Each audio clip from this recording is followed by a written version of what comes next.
Hello বিয়ার্স, ইমোতে একটি গুরুত্বপূর্ণ সেটিং অ্যাড হলো। ইমোতে নতুন আপডেট হলো।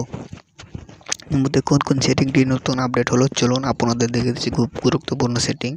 এটি করলে আপনার অ্যাকাউন্টটি কেউ কিছু করতে পারবে না। খুব সহজেই সেটিংগুলো আপনি শিখে নিতে পারবেন আমার আজকের এই ভিডিওটি দেখে। চলুন কথা না বাড়িয়ে ভিডিওটির মূল কাজে চলে যাই।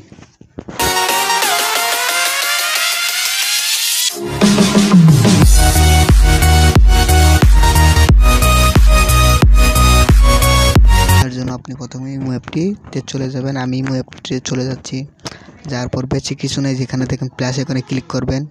ক্লিক করার পর মোর অপশনে ক্লিক করবেন। মোর অপশনে ক্লিক করার পর বেশ স্যাম্পল কিছু কাজ নয়, এখান থেকে আপনার এই যে সেটিংয়ে চলে যাবেন। যাওয়ার পরে যে নোটিফিকেশন, এখানে যাওয়ার পরে যেখানে দেখছেন কলস, এখান থেকে আপনার ইচ্ছা মতো কলস যেখান থেকে সিলেক্ট করে নিতে পারেন, এই যে আপনার ব্যক্তিগত কলসের রিংটোন। তারপরে আবার ব্যাকে চলে আসবেন। ব্যাকে চলে আসার পরে এই যে এখানে নিচে দেখবেন এই যে ভয়েস ক্লাব, এখান থেকে আপনার এখান থেকে ফ্রেন্ড আপডেট, এখান থেকে আপনার এটি অ্যালাউ করলে আপনার যে কোনো ফ্রেন্ড এখান থেকে আপনার সাথে সরাসরি যুক্ত হতে পারবে। যেখান থেকে লেখা আছে বিগ গ্রুপস, এখানে অ্যালাউ দিয়ে দিলে আপনার যে কোনো একটি গ্রুপ এখান থেকে সেট আপ করে নিতে পারেন খুব সহজে। তারপরে যে মেসেজ অপশানে আসার পর এখান থেকে আপনার স্ক্রিন লক হওয়ার পরে আপনার যে এইসব মেসেজ দুটোটা অন করে রাখেন। তারপর স্ক্রিন লক হওয়ার পর আপনার রিমোট মেসেজটি সব শো করবে। আর অফ করে রাখার পরে আপনার লক স্ক্রিনে কোনো মেসেজ শো করবে না। এখানে লেখা আছে যে মানে আপনার স্ক্রিন নোটিফিকেশন আসলে এই যে হ্যালো ভিব্রেটে ক্লিক করলে আপনার যে সাইলেন্ট মানে ভাইব্রেশন শব্দ হবে আর সাউন্ড সাউন্ড অফ করেছিল আপনার কোনো শব্দ হবে না। সাউন্ড অন করলে আবার আপনার শব্দ চলে আসবে। এই যে রিংটোন, এখান থেকে আমরা ইমো রিংটোন বাদ দিয়ে যে কোনো একটি ব্যক্তিগত রিংটোন এখান থেকে সিলেক্ট করে নিতে পারেন। তারপরে যেখানে লেখছে অ্যাড ফাংশন, এখান থেকেও আপনার রিংটোন সিলেক্ট করে নিতে পারেন খুব সহজেই। তারপর আবার ব্যাগে চলে আসবেন। আসার পর এই যে আরেকবার ব্যাগে চলে আসবেন। আসার পর এখানে লেখা আছে আপনার প্রাইভেসি ক্লিক করার পর এখান থেকে যে লেখা আছে ফলোয়ার অ্যান্ড ফলোইং, এটা অন করলে আপনার যে কেউ আপনাকে ফলো করতে পারবে। ফলোয়ার এই যে এখানে লেখা আছে হো ক্যান সি মাই অ্যাভাটার, এখানে ক্লিক করার পর এখান থেকে আপনার কিছু শো হবে।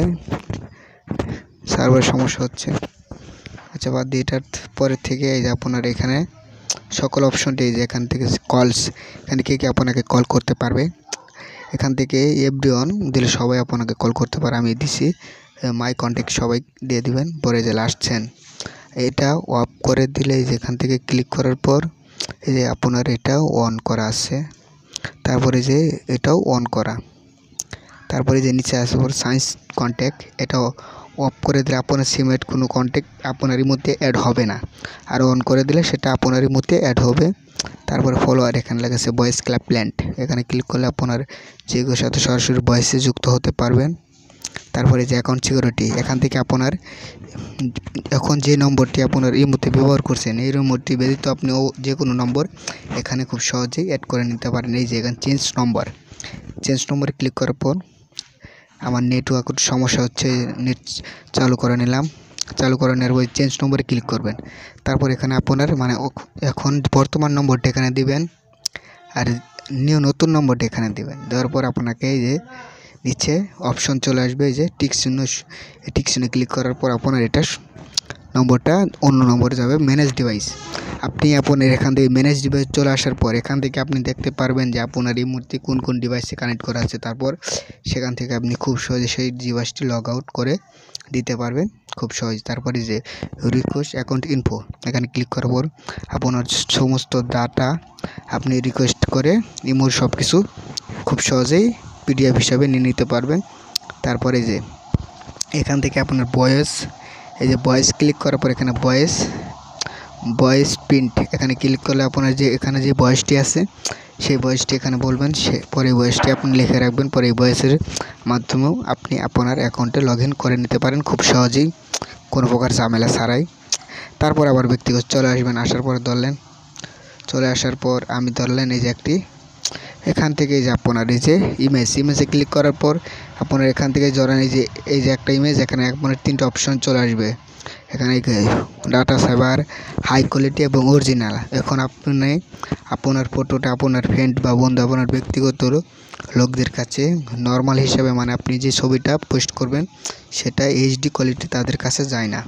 এখন দেখতে আপনি সেই কোয়ালিটিতেও তাদের কাছে পাঠাতে পারবেন। যদি ধরেন আপনি ডাটা সেভারের অপশনটা দিয়ে তাদেরকে সেন্ড করেন তাহলে ডাটা সেভার হিসাব করে তাদের কাছে যাবে। আর এখানে লিখেছে হাই কোয়ালিটি ক্লিক করলে আপনার হাই কোয়ালিটির যাবে। আবার অরিজিনাল ইমেজে ক্লিক করলে আপনার যেটা বর্তমান আছে সেই ইমেজেই তার কাছে পোস্ট হবে। এটা এই মতো নতুন আপডেট চলে আসছে। এটা খুব সহজেই করে নিতে পারবেন। এই অপশনটি আপনি ফলো করে এই মতো খুব সহজেই এইসব সেটিংটি করে নেবেন। আপনার এর মধ্যে কোনো কিছু আসবে না। এই যে অ্যাড ফ্যান করে আপনার এখান থেকে এই সব ফ্যানগুলোর আপনি এখান থেকে অ্যাড করে নিতে পারেন খুব সহজেই। ওকে, ভালো থাকবেন, ধন্যবাদ। এবং আমার এই ভিডিওটি যদি ভালো লাগে লাইক করবেন এবং সাবস্ক্রাইব করে সাথে থাকবেন।